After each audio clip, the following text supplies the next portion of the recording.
ขอบุญขอบคุณขอให้พ่อกับแม่จงอยู่ดีมีแห้งมีแต่สุขภาพเข้มแข็งปีใหม่มาฮอดแล้วกะขอให้พ่อกับแม่จงมีแต่ความสุขความเจริญเด้อเนาะสร้างคิดสิ่งใดก็ขอให้สมความมุ่งมั่นปรารถนาเนาะเดินทางไปไสมาไสก็ให้ตลอดปลอดภัยขอให้เป็นโฮมโพโฮมไส้ให้ลูกให้หลานตลอดไปเด้อพ่อเด้อแม่เด้อเนาะขอให้มีแต่สุขภาพร่างกายแข็งแรงสุขกายสบายใจตลอดปีตลอดไปเด้อแม่เด้อเนาะขอบคุณในไลน์ที่คอยซัพพอร์ตแล้วก็เบิ่งแยงหรือว่าหักแพงครอบครัวของลูกมาโดยตลอดเนาะแม่หลายเด้อที่หักแพงแล้วก็ช่วยเหลือทุกจริงทุกอย่างพี่น้องเลยเนาะขอบคุณขอบมุขขอบใจพ่อกับแม่หลายขอให้พ่อกับแม่มีแต่ความสุขความเจริญสุขกายสบายใจเป็นโฮมโพโฮมไส้ให้ลูกให้หลานตลอดไปเด้อแม่เด้อเนาะขอให้พ่อกับแม่จงสุขภาพแข็งแรงร่ำรวยสุขกายสุขใจตลอดปีตลอดไปเนาะขอบคุณหลาย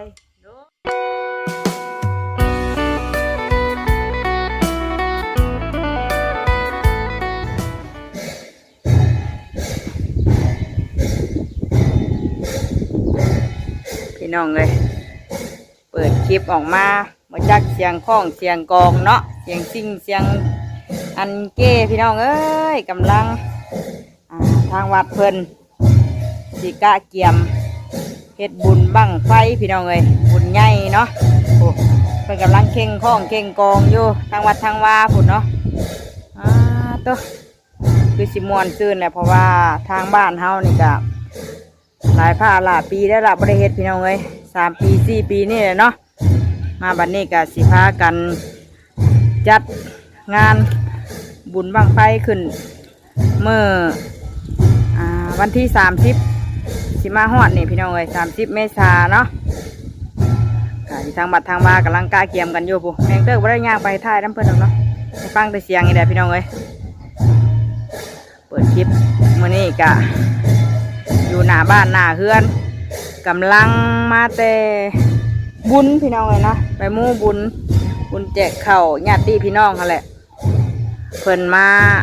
อันนั้นย่อข่าวซอยเพิ่นแล้วก็มาตอนเที่ยงเนาะบรรยากาศก็ฮ้อนมื้อนี้ก็อากาศทักทายสบายดีเด้อพี่น้องเด้อสบายดี FC กันเบิดสุขุสุคนเบิดสมองสุบอนเนาะยินดีต้อนรับเข้าสู่ช่องแม่น้องคอปเตอร์คือเก่าคือเดิมพี่น้องเอ้ยหลังจากสงกรานต์ผ่านพ้นไปก็ยังเหลือบุญใหญ่บุญประเพณีเนาะหรือว่าบุญบั้งไฟพี่น้องเอ้ยอยู่ทางวัดทางว่ากะก้าเกียมกันอยู่เนาะก็คือสิแบบสลองเฮ็ดกุฏิใหม่แล้วเลยบ่หรือจังใดพี่น้องเอ้ยแต่ก็ยังบ่แล้วสมบูรณ์ปานใดเนาะเพราะว่าสร้างเพิ่นหาก็มาเฮ็ดอันเก็บงานรายละเอียดมื้อเช้านี้ก็ยังบ่แล้วยังเหลือแต่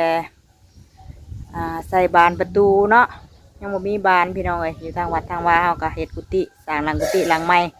งามอ่องต้องอยู่พี่น้องเอ้ยพุ่นน่ะยังเหลือแต่ทาสีเนาะไอ้คือสิสลองนี่คือสิบ่ทันเนาะถ้าว่าสลองเฮ็ดแล้วนี่ก็บ่แล้วบ่ทั่วโอ้ทางวัดทางว่าเพิ่นก็ยังม่วนกันอยู่มื้อนี้ก็มาเปิดคลิปอยู่หน้าบ้านหน้าเรือนพี่น้องเอ้ยปุ๊หน้าบ้านแม่นเด้อก็ต้นไม้เป็นดอกงามพี่น้องเอ้ยสีแดงเต็มอยู่เนาะปุ๊บรรยากาศก็สิอบอ้าวแน่มื้อนี้ก็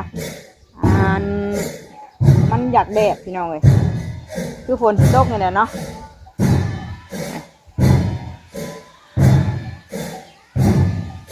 ถ้ากันมาแต่บุญแล้วก็ทางพอยเตอร์เพิ่นยังบ่มาเนาะข่าวแล้วแมนเตอร์มาก่อนนอนเอ้าเนาะเบิ่งมาเป็นกองหน้าก่อนมาเป็นกองหน้าก่อนพี่น้องเอ้ยหน้าเดือมหน้าเมาอยู่นี่เนาะหน้าเดือมหน้ามันพี่น้องเอ้ยสบายดีเด้อเนาะสบายดี FC กันเบิดทุกคนลงมาอะไรบ้านี่กินนี่อยู่ในงานบุญนะนอนพี่น้องเอ้ยกำลังเงาข่าวช่วยเพื่อนแล้วก็ล่างถ้วยเนาะล่างถ้วยแล้วก็พากันมาหลายคนล่างช่วยกันพี่น้องเอ้ยเนาะวันนี้กับแมนเตอร์สิมาหลังจากที่อันนั้นดีสงการผ่านพ้นไปแล้วก็สิมาทายทางเฮือนทางซ่านของแมนเตอร์ให้พี่ให้น้องเบิ่งก่อนพี่น้องเอ้ยเนาะเบิ่งเดี๋ยวป้าเป็นกล้องล่างก่อนหน้าบ้านก็งามพี่น้องเอ้ยดอกไม้เป็นหลอกคักอีดีเนาะบานเต็มอยู่พวก วยสดงดงามดีๆพี่น้องเอ้ยโอ้ก็ได้ห่มเนาะเพราะว่าอ่าแต่ก่อนใบมันหล่นเนี่ยมันสิเละมันนี่นะเพราะได้นางห่มแน่พี่น้องเอ้ยอยู่ทางหน้าบ้านหน้าเรือนกะเย็นสบายอยู่เนาะวันนี้กับบ่มีอย่างไรพี่น้องเอ้ยแมนเตอร์กะสิมาไทยอันทางเกินครัวเนาะเพราะว่ามีทางแม่ฮักเพิ่นอยู่ทางต่างประเทศแม่ฮักที่เพิ่นสุดสวยเฮ็ดเฮือนให้แม่น้องเตอร์แหละพี่น้องเอ้ยเพิ่นได้ฝากเงินมาให้แม่น้องเตอร์เนาะเฮ็ดต่อเสียออกมาเพิ่นว่าพี่น้องเอ้ยแล้วก็เพิ่นก็ฝากมาแตลอดนั่นล่ะแต่ทางสร้างเพิ่นก็บ่ค่อยว่างเนาะเพราะว่าเพิ่นก็ไปเฮ็ดทางอื่นแน่แล้วก็กับมาเฮ็ดนี่แล้วก็เพิ่นก็หยุดสงกรานต์แน่พี่น้องเอ้ยแมงเตอร์ก็ยังบ่ได้ถ่ายให้พี่ให้น้องเบิ่งจักเทื่อเนาะแล้วก็มื้อนี้ก็ได้มีโอกาสเนาะได้มีโอกาสหรือว่ามี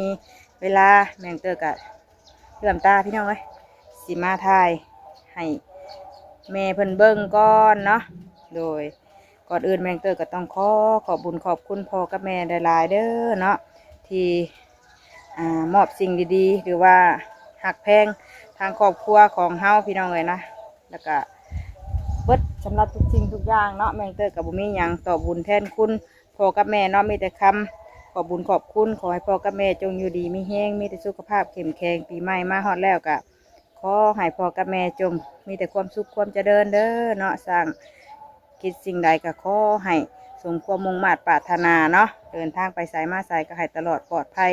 ขอให้เป็นโฮมโพโฮมไส้ให้ลูกให้หลานตลอดไปเด้อพ่อเด้อแม่เด้อเนาะขอให้มีแต่สุขภาพร่างกายแข็งแรงสุขกายสบายใจตลอดปีตลอดไปเด้อแม่เด้อเนาะขอบคุณในไลน์ที่คอยซัพพอร์ตแล้วก็เบิ่งแยงหรือว่าหักแพงครอบครัวของลูกมาโดยตลอดเนาะเบิดทุกสิ่งทุกอย่างแม่เพิ่นที่สุดสวยเฮ็ดเฮือนเฮ็ดซ่านนี่แหละพี่น้องเอ้ยเนาะกับเพิ่นเห็นทางแม่น้องเตอร์นี่ก็หนึ่งข้าวหนึ่งน้ำบ่อันนั้นบ่มีเกินครัวพี่น้องเอ้ยก็เลยเพิ่นว่าให้มุงหลังออกมาซะเพิ่นมาเนาะพอได้อันยามฟ้ายามฝนแหละยามฝนตกห้ำเพิ่นว่ามันสิเปียกสิเปื้อนเพิ่นว่าก็เลยให้ลูกอันมุงหลังคาออกมาซะเด้อเพิ่นว่าเนาะกะทางสร้างเพิ่นก็ได้มาเฮ็ดมื้อนี้ก็คือสิเป็นคือสิแล้วแล้วล่ะพี่น้องเอ้ยเนาะเพราะว่าเพิ่นก็ได้มาเฮ็ดก่อนสงกรานต์ผู้แหละ2 มื้อเพราะว่าเพิ่นมาตั้งเสาไว้แล้วแล้วก็เพิ่นมาขึ้นโค้งขึ้นหยังไว้เรียบร้อยเนาะแล้วก็เพิ่นก็หยุดสงกรานต์ไป2 มื้อ3 มื้อเพิ่นก็ไปเล่นสงกรานต์แน่สร้างก็บ่แม่นสร้างทั้งอื่นทั้งไกลสร้างค่ำเฮาเองให้แหละพี่น้องเอ้ยสร้างค่ำที่น้องชายเบาเตียงให้เนาะเพราะว่าเพิ่นก็มีงานอยู่ทั้งเพื่อนไม่ถามว่าเตียงเนาะคือเห็นเพื่อนเฮ็ดเพื่อนข่าวฟ้าแน่แล้วก็สีต่อเสียให้เล่าแน่เพิ่นว่าเนาะก็ยังทางนั้นก็ยังบ่แล้วเพิ่นก็มีงานหลายมาทางนี้แน่มาทางนั้นแน่พี่น้องเลยก็เลยแบ่งงานแน่เพิ่นว่าเพิ่นก็เมื่ออันพักผ่อนตอนเที่ยงเลยเนาะเพราะว่ามันเลทพี่น้องเลยถ้าสิเฮ็ดเลยก็มันฮ้อนหั่นน่ะก็เลยพากันเมื่อแล้วเมื่อกี้นี้ไอเตอร์เผาสร้างผ้าเนาะแม่จะหลังจากที่แม่มาแต่อันมู่บุญหรือว่าไปซอยงานบุญเพิ่นมาแล้วก็สร้างเพิ่นก็เมื่อพักเที่ยงพักยางแล้วนะจ้ะเดี๋ยวแมงเตอร์สิปั๊บเป็นกล้องหลังให้พี่ให้น้องได้เบิ่งน้ำกันเนาะภาพมันก็สีบ่สวยบ่งามปานใดแล้วเพราะว่าแมงเตอร์ก็ยังบ่ได้เก็บบ่ได้ยางพี่น้องเลยทั้งสร้างเพิ่นก็ยังเฮ็ดบ่แล้วบ่ทั่วเนาะเบิ่งฮ้อนพี่น้องเอ้ยคือฝนสิตกอะไรมานี่เบิ่งปั๊บเป็นกล้องหลังก่อนเด้อป้าลูกเลยปั๊บมาเป็นกล้องลางก่อนพี่น้องเลยว่าวกันหน้าเหี่ยวหน้าหุบอยู่มันบ่เห็นหุ่งเหลื่อมตาพี่น้องเลยเนาะปั๊บมาเป็นกล้องลางชีแดดแน่บรรยากาศกะช่วงบ่เที่ยงแล้วล่ะคือสิบ่ายเกือบบ่าย2แล้วเนาะตอนนี้กะพี่น้องเลยเบิ่งมาอัปเดตให้ทางแม่เพิ่นเบิ่งก่อนก็แต่แม่เพิ่นสั่งมาว่าเฮ็ดแมงเตอร์ก็ยังบ่ได้ถ่ายจักเทื่อเนาะก็เลยสิมีโอกาสมื้อนี้ก็สิมาถ่ายให้ทางแม่เพิ่นเบิ่งพี่น้องเอ้ยยังทันได้แล้วเนาะกวมทางห้องน้ำเลยโอ้เพิ่นยังมาอัน ใส่ขอบใส่หยังไงแหละสูงพี่น้องเอ้ยจนสิซ้ำกันกับเพื่อนใหญ่สูงไงเนาะมันจะได้เย็นๆเนี่ยเพิ่นขึ้นโค้งเล็กให้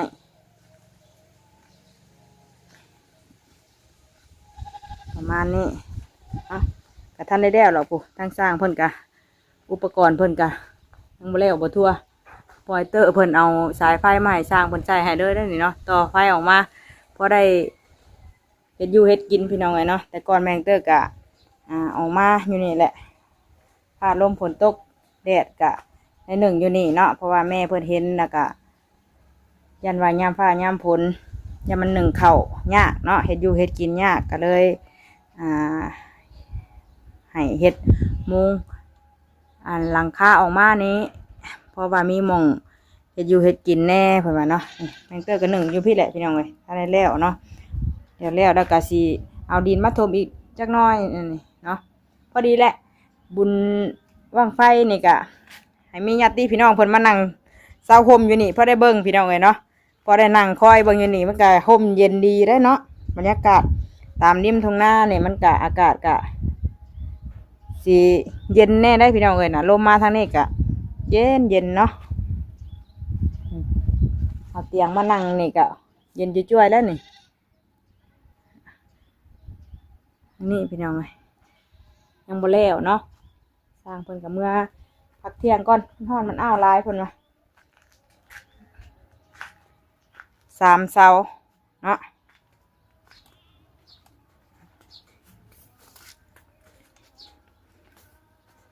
อุปกรณ์เพิ่นก็เต็มอยู่ยังบ่ได้เก็บบ่ได้เมียน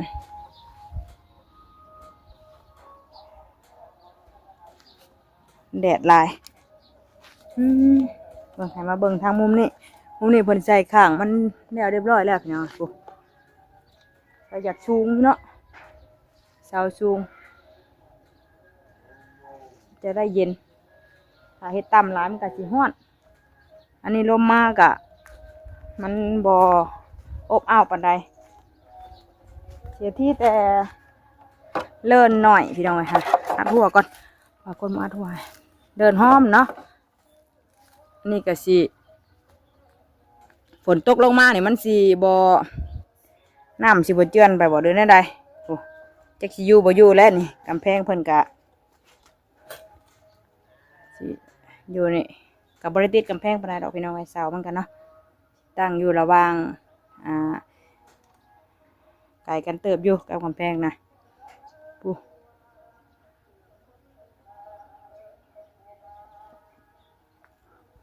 พอดีกวงกับห้องน้ำมาเลยถ้ามื้อใดตอนเช้ามันบดก่อนให้แมงเตอร์สิชวนพรแมงเตอร์เพิ่นลงไปเอาดินอยู่พุ่นมาถมจากรถจากไรเนาะให้มันดินมันเพียงแน่เพราะว่าดินเพิ่นดุดกับเพิ่นบ่มาเลยแหละพี่น้องเอ้ยเพราะว่าลางสงกรานต์แต่ก็ยังบ่เห็นมาอยู่แต่ก่อนพุ่นน่ะเพิ่นดุดหนองสะร่วมเนาะดุดหนองสะร่วมเพิ่นก็เอามาใส่ดินทางบ้านแน่นั่งมึงก่อนพี่น้องเอ้ยมึงนั่งลมเย็นๆนี่ก่อนคือเย็นแท้นี่พี่น้องเอ้ยมานั่งว่านั่งคุยกันก่อนเนาะเห็นลมเย็นมานั่งเมื่อกี้นี่ฮ้อนพากันย่อข้าวย่อน้ำอยู่ทางเฮือนบุญบุมานี่เด้อ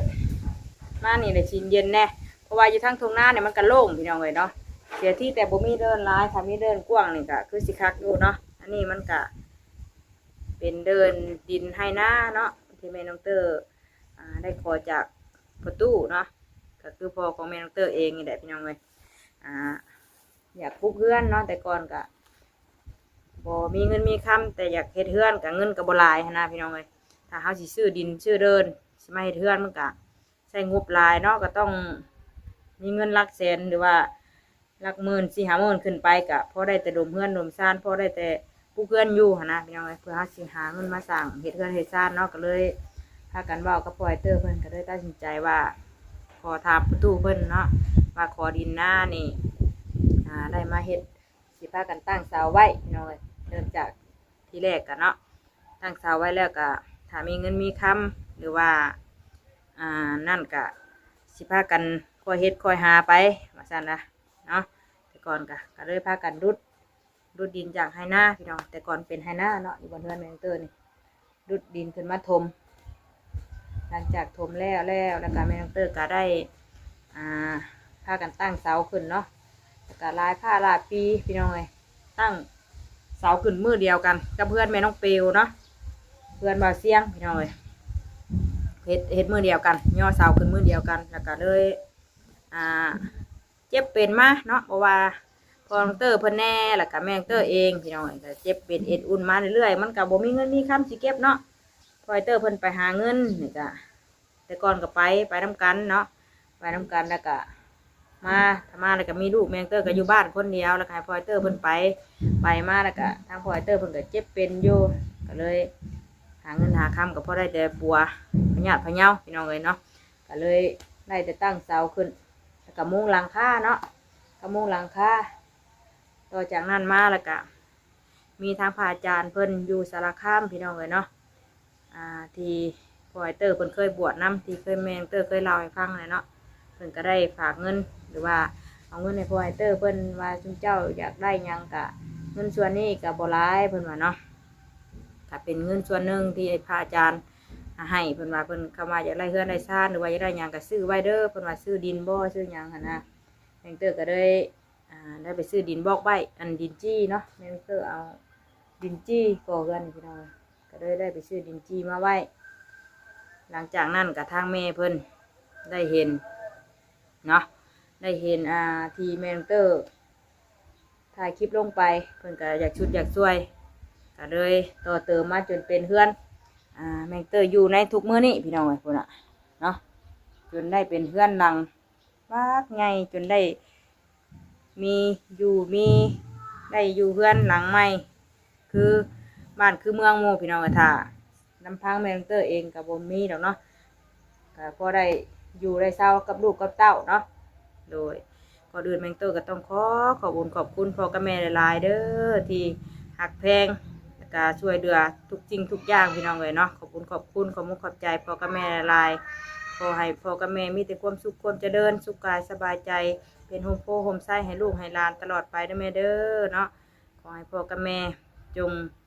สุขภาพแข็งแรงร่ำรวยสุขกายสุขใจตลอดปีตลอดไปเนาะขอบคุณหลายๆโดยนะว่ายังลูกนะว่ายังนั่นเบิ่งค่ะไอ้ตาเพิ่นว่าคนโทรมาเพิ่นน่ะมึงกินนี่เป็นยังไงแดดแท้นี่บ่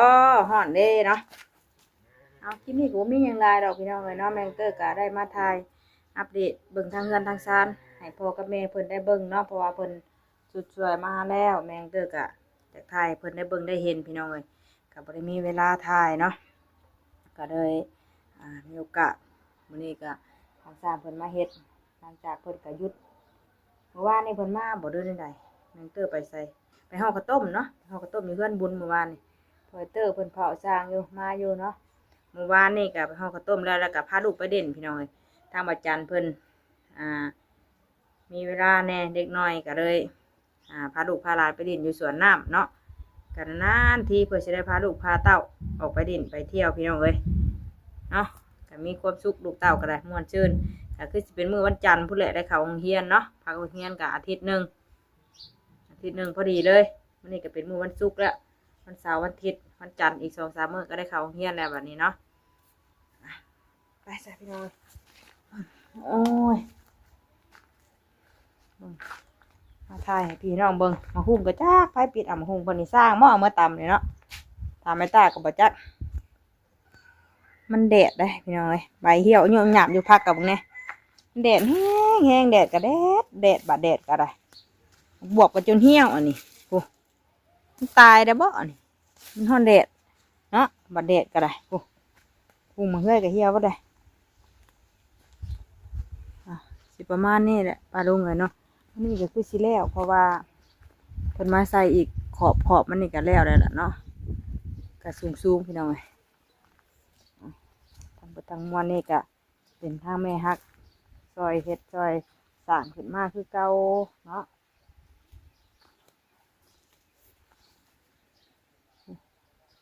สู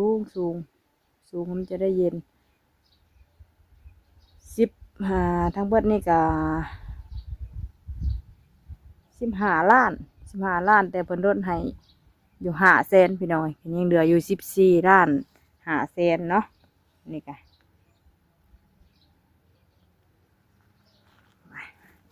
สิมีซ้ำนี่แหละเติกับมาถ่ายแต่เพิ่นยังบ่แล้วคักหรอกเนาะ